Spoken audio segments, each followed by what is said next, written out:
fairy liquid from the magical land of Jing Jang Jujong. Welcome to my channel, where we make balloons that kids actually like, and they're also very good for beginners and people who are in a rush. Like if you're an entertainer like me, you're always in a rush. And today we are going to be making this beautiful crown. Now the original idea I saw on the video of whose name I can't remember right now. I am so sorry how unprofessional, but it's down in the link below and you can see the full version of that one, which was made with 260s. And I, however, have made this with a 160. Reason being, when you make it with a 260, it's okay, but because children are small, 260s can tend to look quite big on their heads, and they end up looking a little bit like the Statue of Liberty. The 160 version is just a little bit more dainty, and I prefer it. Anyway, let's put that one down, and we're going to show you how I made it. And I'm going to start off with, well, I've got two 160s, I've got a pink one and a yellow one, and I've got a little bit of scrap as well, which I may or may not need. Giving it a little squeeze. Now with 160s, I never leave myself enough nozzle, so what I do is I just pinch it a little bit further up and twist it, and the air comes out. Now I've got a little bit extra to tie my knot with. Okay, and now I'm going to give a whole squeegee. Oh, just before I squeeze it to the end, can you see I've left about 4 fingers, something like that. If you're making it with 260s, about the same amount of balloon left at the end there. So I'm going to turn around for this one to help you see better what I'm doing. Don't know what my hair looks like at the back, apologise for that. So firstly, I'm going to put my thumb on there and just measure a thumb size or just over a thumb size bubble, and we're going to do a ear twist or pinch twist. So we're just going to pull the nozzle round like that and give it a little twisty twisty. Now we're going to make another thumb size pinch twist, exactly the same.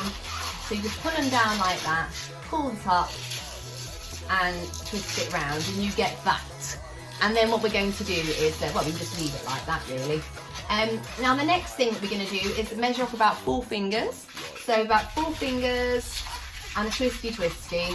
Now we're going to do 2 more of these. So using my thumb as a reference, twisting there, pull it down like that, pull it up and around. Now I'm going to make 1 more, like that, pull it down, pull it up and around. So we've got that. Now I'm going to reposition this bit into the middle, like that.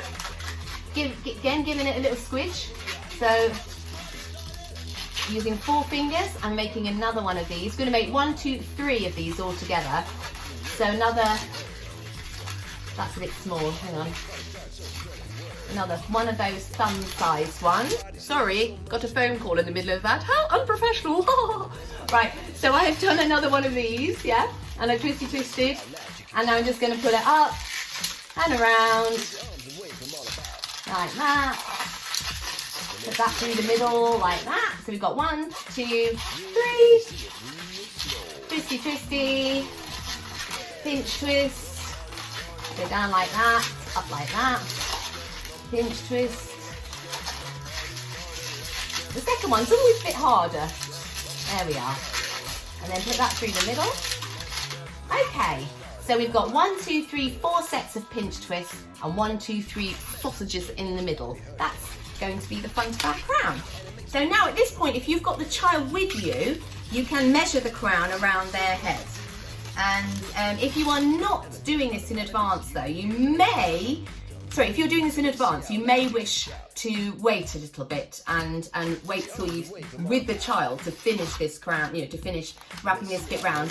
There are ways, however, you can alter it. So, for example, say I measure it to my head and think, oh, I'm going to do it to the size of my head, and I'm just going to twist it around there, nice and simple, and I'm going to get rid of the rest of the balloon. Managed to wrap my hair in it too. It's one of the reasons why I don't make many crowns actually, and hats, because they get stuck in the hair and they don't always like them, but this one's quite pretty. I'm just going to wrap round the last bit of the balloon around there like that. Okay, so that's basically that bit there. Now if it was too big for your child, as long as this bit is not blown up too tight, if you've got enough slack, then what you do is you can just twist yourself a bubble there. I'll just twist that one and do another pinch twist. So let's do that now. So I'm just going to pull it up and around. And now I have made it a bit smaller. Yeah, see, that's not going to fit my head now. So I've successfully made that smaller without touching it. Now, I'm not going to bother repositioning these bits right now because we're going to add the zigzaggy pink bits. Here's one I made earlier. So, taking the nozzle, you're going to wrap that round a few times.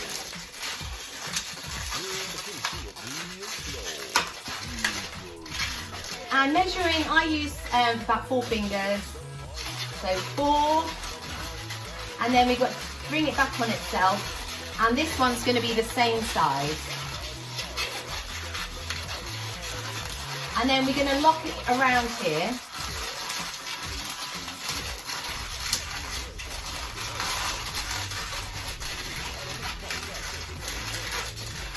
So the next one we're going to use about a whole hand, because it's going to be a bit bigger than that one. You can use your whole hand. And then we're going to do a pinch twist, okay? So another pinch twist. We're now going to do a loop, because this is where the gem is going to sit. And we're going to do another pinch twist. So your thumb, using your thumb as an just a way of measuring it, and pull that around. One goes at the front, one goes at the back. And then we're going to measure this one off the same as here. Get it exactly right, and then that wraps around that one. Give it a squidge all the time so it's not too tight. Okay, and then we want this one to be the same as that, so it was 4 fingers, so one of those. And then same size going back down. Twisty, twisty, twisty. Squidgy, squidgy. Wrap around.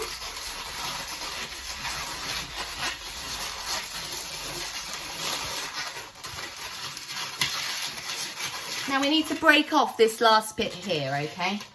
So how you do that is entirely up to you. If you can pull it off, that's great for you. I can't do that. So what I'm going to do is I'm just gonna cut that bit. Now you can tie it or you can wrap it round depending on how much time you have and how much bit of balloon you've got to use. Okay, so now we've got this. So I can reposition things a little bit.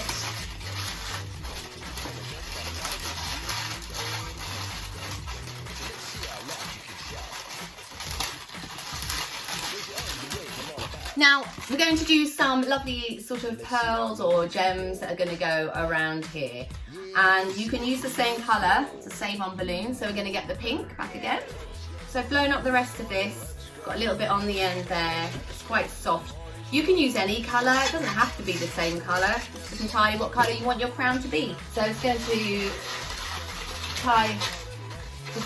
just wrap that on there. The first one we're going to do is another one of our lovely pinch twists. So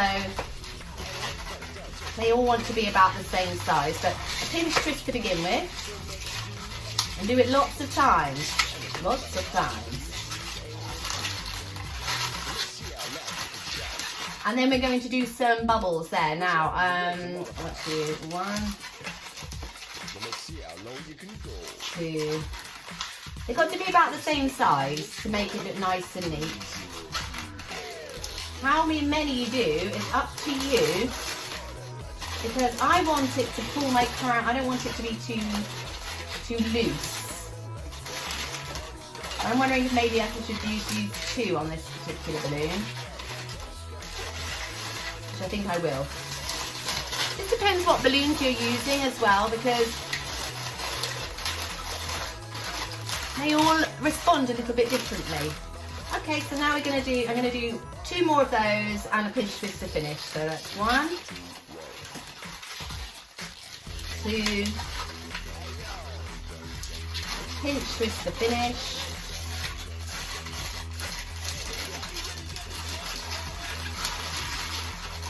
And right, just going to cut that end bit off.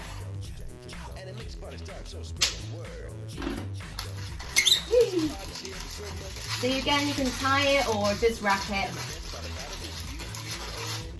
onto the last bit.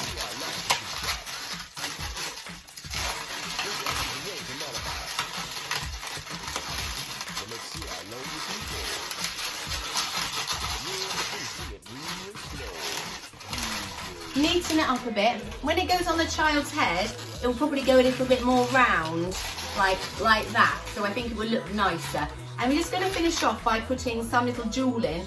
It probably should be a not pink, but maybe some other scrap colour that you've got that will contrast. Let's see what we've got.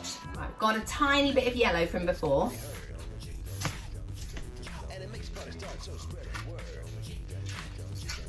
So there are a couple of ways you can do this. You can do 2 bubbles and poke the front bit through the front. Or if you've just got a tiny bit like me, we're just going to make do with this bit.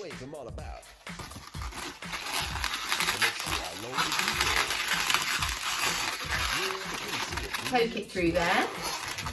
Now depending on the age of the child, I can get away with that with not even fastening it.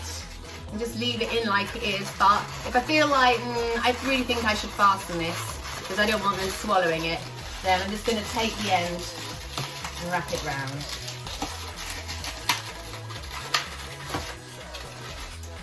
And hey presto! I think that's quite pretty. The more you make, the faster you will get, and it also pairs out nicely with a wand or a scepter, which you can see in my other videos too. So thank you for joining me on this one. Do check out my other videos too, and happy twisting!